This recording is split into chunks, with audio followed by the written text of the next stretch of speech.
ಇತ್ತೀಚೆಗಷ್ಟೇ ಬಿಹಾರ ವಿಧಾನಸಭಾ ಚುನಾವಣೆ ನಡೆದಿದೆ. ಬಿಹಾರದಲ್ಲಿ ಎನ್ಡಿಎ ಮೈತ್ರಿಕೂಟ ಭರ್ಜರಿ ಗೆಲುವು ಸಾಧಿಸಿದ್ದು ಅತಿ ದೊಡ್ಡ ಪಕ್ಷವಾಗಿ ಹೊರಹೊಮ್ಮಿದೆ. ಇದೀಗ ತಮಿಳುನಾಡು ವಿಧಾನಸಭೆಗೆ ಮುಂದಿನ ವರ್ಷ ನಡೆಯಲಿರುವ ಚುನಾವಣೆಯಲ್ಲಿ ಅನುಸರಿಸಬೇಕಾದ ಕಾರ್ಯತಂತ್ರದ ಕುರಿತು ರಾಷ್ಟ್ರೀಯ ಜನತಾಂತ್ರಿಕ ಮೈತ್ರಿಕೂಟದ ಅಂಗಪಕ್ಷಗಳಾದ ಎಐಎಡಿಎಂಕೆ ಮತ್ತು ಬಿಜೆಪಿ ಪ್ರಾಥಮಿಕ ಮಾತುಕತೆಯನ್ನು ಆರಂಭಿಸಿದ್ದಾರೆ.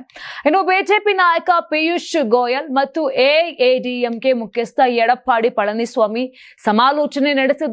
ಇನ್ನು 2026ರ ಮಾರ್ಚ್ ಏಪ್ರಿಲ್ ವೇಳೆಗೆ ಚುನಾವಣೆ ನಡೆಯಲಿದ್ದು ಸಿದ್ಧತೆಗಳ ಕುರಿತು ತಾವಿಬ್ಬರು ಚರ್ಚಿಸಿದ್ದಾಗಿ ಗೋಯಲ್ ತಿಳಿಸಿದ್ರು.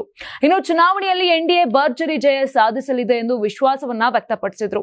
ಇನ್ನು ಜನವಿರೋಧಿ ಡಿಎಂಕೆ ಸರ್ಕಾರವನ್ನ ಸೋಲಿಸುವ ಕಾರ್ಯತಂತ್ರಗಳ ಬಗ್ಗೆ ಹೆಚ್ಚಿನ ಗಮನ ನೀಡಲಾಯಿತು ಎಂದು ಪಳನಿಸ್ವಾಮಿ ಹೇಳಿದ್ದಾರೆ. ಇನ್ನು ಸ್ಥಾನ ಹೊಂದಾಣಿಕೆ ಕುರಿತು ಸಭೆಯಲ್ಲಿ ಚರ್ಚೆ ನಡೆಯಲಿಲ್ಲವೆಂದು ತಮಿಳುನಾಡು ಬಿಜೆಪಿ ಮುಖ್ಯಸ್ಥ ನೈನಾರ್ ನಾಗೇಂದ್ರನ್ ಸ್ಪಷ್ಟಪಡಿಸಿದ್ದಾರೆ.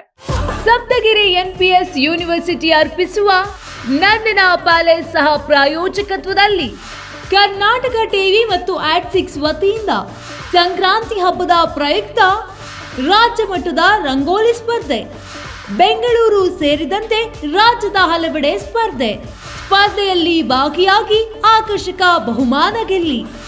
ಹೆಸರು ನೋಂದಾಯಿಸಲು ಕರೆ ಮಾಡಿ 9113549531. ತಾಲೂಕು, ಜಿಲ್ಲಾ ಮಟ್ಟ ಹಾಗೂ ಬೆಂಗಳೂರಿನಲ್ಲಿ ಏರಿಯಾವಾರು ಸಂಕ್ರಾಂತಿ ರಂಗೋಲಿ ಸ್ಪರ್ಧೆ. ಅರ್ಹತಾ ಸುತ್ತಿನಿಂದ ಗ್ರ್ಯಾಂಡ್ ಫಿನಾಲೆ ತನಕ ಪ್ರತಿ ಹಂತದಲ್ಲೂ ನಗದು ಬಹುಮಾನ. ಅರ್ಹತಾ ಸುತ್ತಿನ ಮೊದಲ ಬಹುಮಾನ 5,000 ರೂಪಾಯಿ. ಅರ್ಹತಾ ಸುತ್ತಿನ ದ್ವಿತೀಯ ಬಹುಮಾನ 3,000 ರೂಪಾಯಿ. ಅರ್ಹತಾ ಸುತ್ತಿನ ತೃತೀಯ ಬಹುಮಾನ 2,000 ರೂಪಾಯಿ. ಫಿನಾಲೆಯ ಮೊದಲ ಬಹುಮಾನ 30,000 ರೂಪಾಯಿ.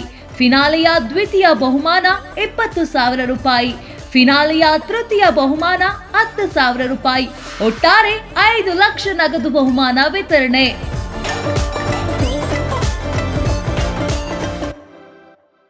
ಯಾರಾಗ್ತಾರೆ ಎಂಎಲ್ಎ ಅಭ್ಯರ್ಥಿ 2028 ಶೀಘ್ರದಲ್ಲೇ. ಪ್ರತಿದಿನ ಒಂದೊಂದು ಕ್ಷೇತ್ರದ ಟಿಕೆಟ್ ಆಕಾಂಕ್ಷಿಗಳ ಸಂಪೂರ್ಣ ಮಾಹಿತಿ ಪೊಲಿಟಿಕಲ್ ಜರ್ನಲಿಸ್ಟ್ ಕೆಎಂ ಶಿವಕುಮಾರ್ ಅವರಿಂದ.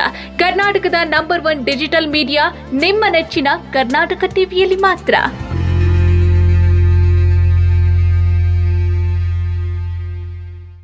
ನೀವು ಸಣ್ಣ ಆಗ್ಬೇಕಲ್ವಾ? ಅದು ಒಂದು ಉತ್ತಮ ಆಹಾರದಿಂದ ಸಣ್ಣ ಆಗ್ಬೇಕಲ್ವಾ? ಪ್ರತಿದಿನ ನಮ್ಮ ಜೀನಿ ಸ್ಲಿಮ್ ನ ಯೂಸ್ ಮಾಡಿ ಯಾವುದೇ ಸೈಡ್ ಎಫೆಕ್ಟ್ ಇಲ್ದಂಗೆ ನೀವು ಸಣ್ಣ ಆಗ್ತೀರಾ.